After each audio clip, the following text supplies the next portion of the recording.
Hi, I'm David, Hi, I'm Jelena. and we're going to talk about hamstring flexibility, or how to stretch your hamstrings. But before we do that, if you like these videos and you want to see more of them, please let us know by liking this video, subscribing to our channel, and then commenting and maybe even giving us an idea about what tutorial we should do next. Yeah. Okay. So we've had some requests, people asking about this, about how to change hamstrings, which I totally understand. We teach a lot of people that are just beginning. So people come into the studio off the street, and maybe they haven't practiced any yoga before, and Or even done any physical or anything, yeah. activity, like just, Or they've done a lot of physical activity, but not yoga. yeah, and then the runners. Yeah, so the hamstrings are often sort of the primary, I don't know, don't want to say issue, because it sounds like it's like stopping, and the obstacle is the path and all of that. But it's sort of one of the things that you really need to work with to navigate, especially in Ashtanga, like the standing poses and the primary series. A lot of forward bends, a lot of hamstring stretching. So people have been asking, how do we stretch them?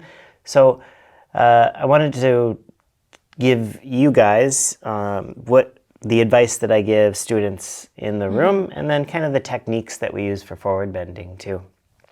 Yeah, as a teacher, this is one issue or one thing that we deal with on regular basis, including the injury too. It's really easy to injure this part of our body, so it really is necessary to kind of clarify and be very precise when teaching and sharing this kind of information with your students. Mm-hmm. So hamstrings, you have three muscles on each leg that are considered hamstrings. And when your leg is extended, like so when the knee is extended, then that's when you're going to encounter resistance through the hamstrings. The more that you bend your knee like that, the more you'll release the tension of the hamstrings.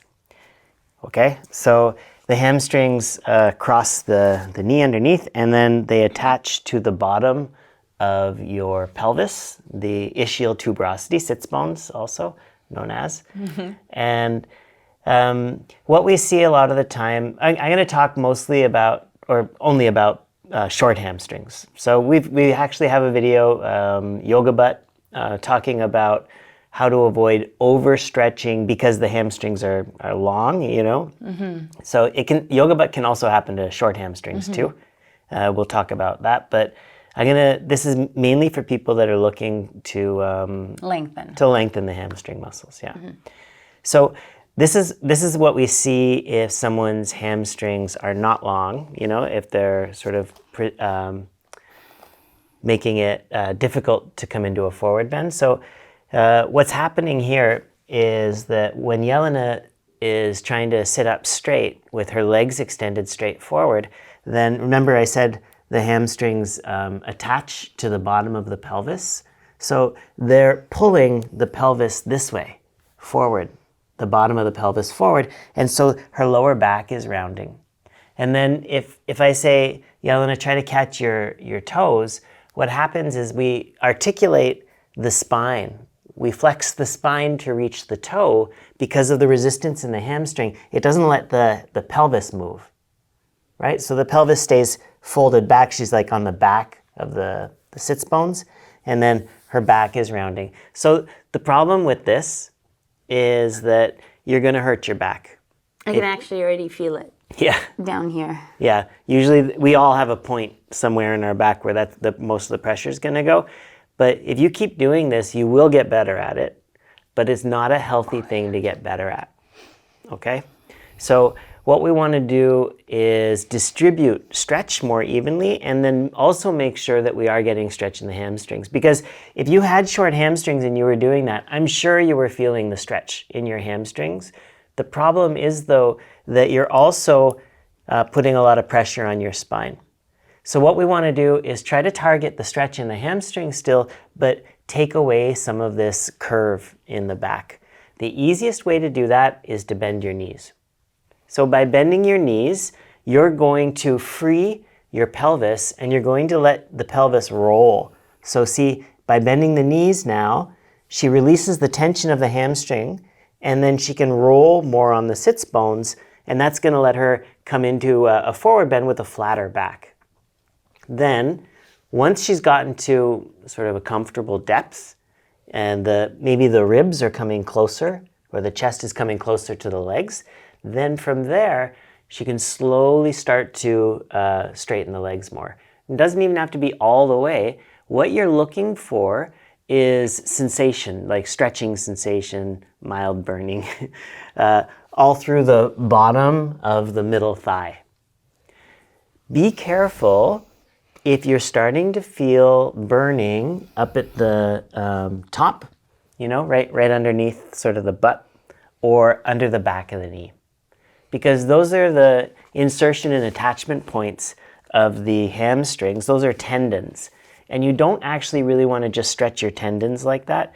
They don't really have much stretch, and so they'll get these little micro tears that'll be an issue. I think this is a really important point to emphasize. So in our practice, as we connect to our body, we learn to kind of discriminate between different sensations in our body. So feeling the sensation anywhere isn't necessarily good. And so being able to distinguish between this kind of discomfort versus like a needle-like hot, very specific pain. And so we don't want this later. We don't want this pain that David's talking about at the back of the knee or here, which is known as a yoga butt, which is very sharp versus the good discomfort, which is in this general area. We call it kind of like a belly of the muscle. And it's a discomfort that you can breathe and be with, and it's not, how would you describe it? It's not as acute. Not as acute, yeah. Yeah, it's not still, as local. Yes, local. That's a good word. It's more spread. Yeah. So be mindful of this and really don't get caught up in the way your body looks to judge the depth of your asana, but rather stay with the sensations in your body. Yeah, and I mean, it's so tricky when you're talking about the interoception, the people, how we all feel that stretch. But it's not uncommon for it to be like slightly nauseating or, or it's like discomfort's a real thing. And you have to, you don't have to do anything, but it'll be good for you if you can find a level of discomfort that you can breathe calmly at. That you can spend some time at. So if you're going into places that are overwhelming you, like really quickly and holding, you're actually just going to create more problems for yourself. So be on the edge, but don't fall. Be on the comfortable edge, of these sensations. And there's a couple other techniques that you can do that'll help you. So one is that we can engage the hamstrings once we're in the posture more. We don't want to just do a passive stretch, okay?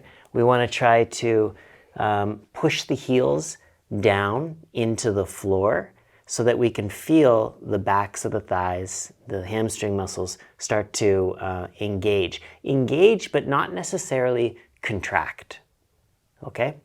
So the difference would be, if Jelena was actually going to pull the foot back towards her to bend the knee, that would be contracting. But she's going to get into the posture, and then when she feels the stretch, she's going to push down through the heels and get the backs of the legs to start to engage. And that's going to fire up all of the muscle fibers, or more of the muscle fibers in a lengthened position, and that's going to accelerate the change that happens in the muscle. So it's like an active way of stretching. So we do a lot of postures like that. Again, be very balanced about it. If you go full on, it'll be too much. Yeah. Your breath will let you know if you're pushing too far out. Yeah. And then all the way on the other side too, if you don't feel anything when you're doing a forward bend, it doesn't mean that you're really good at forward bending. It probably means that you're working in your spine too much. So even if you can do a deep forward bend, there's always sensation in the hamstrings. Like you can get more out of it, but it might mean that you need to limit other parts of your body, like the flexion of the spine. I used to think I was a really good forward bender for the longest time, and then I realized, I just have quite short legs and a long torso. So it was really easy for me to get my head down, but it was because I was rounding my back to get there. So this is what I was mentioning earlier. You know, it's so easy for us to see David in this pose with his forehead down on his legs and think like, wow, it's so deep. But David is telling you right now that when he does it this way, he actually feels absolutely nothing in his body. Nothing's changing. Nothing's really working. There's no sensations. I feel like a little dull ache in my back. Like around... A little higher, yeah. There? Yeah. My spot. Yeah, so instead, if David does it the way we're suggesting you do it, where the legs become engaged, you're pushing down through your heels, you're gently even squeezing your feet together to really activate all of the muscles inside of your leg, then you notice that his fold is much less, but I bet you he's already feeling it here. Mm-hmm. And so again, it's this part here, the belly of the muscle, that we want to look for the sensation. So sensation, not the way it looks. So we keep coming across sort of all these ways that our spine can compensate for the lack of movement in the pelvis because of the tension in the hamstring. So this is the exercise that we always recommend if you want to do something else, aside from your Ashtanga sequence. This could be homework. You do it a couple of times a day, once before you practice and then once in the evening or something. And we're going to take the spine out of the equation. So Jelena is going to lie down. Very simple, right? Usually you'll want to use a strap because it'll be difficult to catch your foot without the extra length. And then one leg is extended, pressing down into the floor. And then Jelena wants to make sure that she's not lifting any part of her back off the floor. Okay, that would be flexion of the spine, right? So she's going to keep the back as flat as she can here. And then using the strength of her arms and keeping the foot flexed and the leg as straight as she can. So the leg is active and straight. See the foot, the toes are pointing towards Jelena's head. She's going to pull with the arms and look for the sensation here in the belly of the hamstring. And there's just no way to avoid it here. All the compensatory, compensation, whatever, that you do with the spine in all those other places, all of that is no longer an option. So you're just facing tension in the hamstring. And so this is good too because you're lying down, you can hold it. Hold it for 30 seconds on one side and then switch and try the other side. And again, when you do it... It's right here. You feel it? When you do it, you have to keep the legs straight. You have to keep it straight because as soon as you bend it, there's no more hamstring stretch. Okay, so if that means that your leg is way back here, but you got the legs straight, then that's where you are. And that's where you breathe. And then slowly over time, it takes a while for it to change, but it will change. It'll get better. And we've seen so many people show up and be in that stuck position that Jelena showed you first, where the lower back is round and you can't sit up straight. And then after a couple of years, they're doing full expression of forward bending, like much, much deeper. But it does take a couple of years of steady effort. It does, yeah. Patience too. Okay. All right. Hope that was helpful. Let us know. Comment. Subscribe. Like. See you next week. Bye.